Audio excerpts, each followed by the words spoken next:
Hello అండి, అందరికీ నమస్కారం. మా కిచెన్కి స్వాగతం.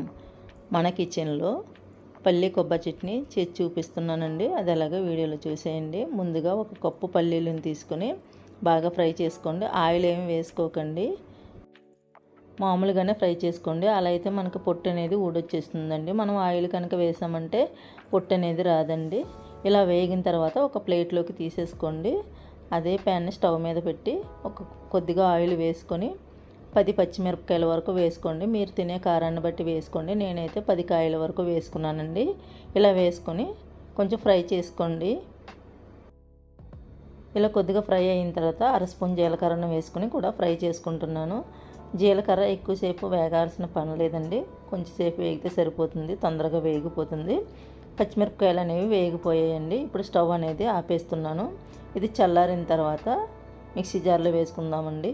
ముందుగా కొద్దిగా చింతపండుని వేసుకుని నానబెట్టుకుంటున్నాను. మనం పచ్చడి చేసే టైంకి నానుతుంది. ఇప్పుడు పల్లీలు అనేవి చల్లారేయండి. పొట్టు అనేది తీసేస్తున్నాను. ఒక ప్లేట్లో వేసుకుని బాగా నలుపుకున్నామంటే పొట్టు అంతా ఊడిపోతుంది. చూసారా, పల్లీలు మొత్తం పొట్టు అనేది తీసేసుకున్నాను. ఇప్పుడు ఒక కొబ్బరి చెక్కని తీసుకుని చిన్న ముక్కలుగా కట్ చేసుకుని మిక్సీ జార్లో వేసుకుంటున్నాను. అలాగే వేయించి పెట్టుకున్న పల్లీలను కూడా వేసుకున్నాను. అలాగే ఫ్రై చేసుకున్న పచ్చిమిరపకాయలను కూడా వేసుకుంటున్నాను.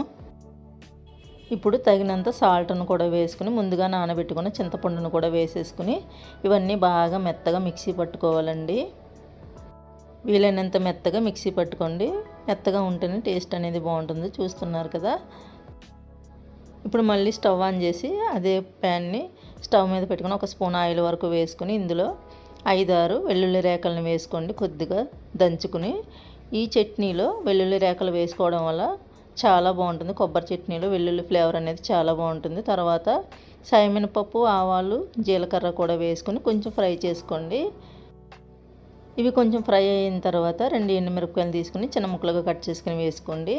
అలాగే ఒక రెమ్మ కరివేపాకును కూడా తీసుకుని వేసుకుని కొంచెం ఫ్రై చేసుకోండి.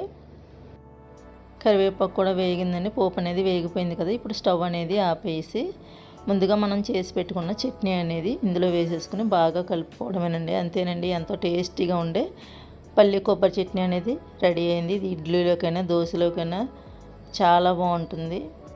ఈ పల్లి కొబ్బరి చట్నీకి పోపు వేయడం వల్ల టేస్ట్ అనేది మరింత బాగుంటుంది. వేడి వేడి ఇడ్లీలో ఈ చట్నీ వేసి తింటే సూపర్గా ఉంటుంది. పక్కా హోటల్ స్టైల్ పల్లి చట్నీ అండి.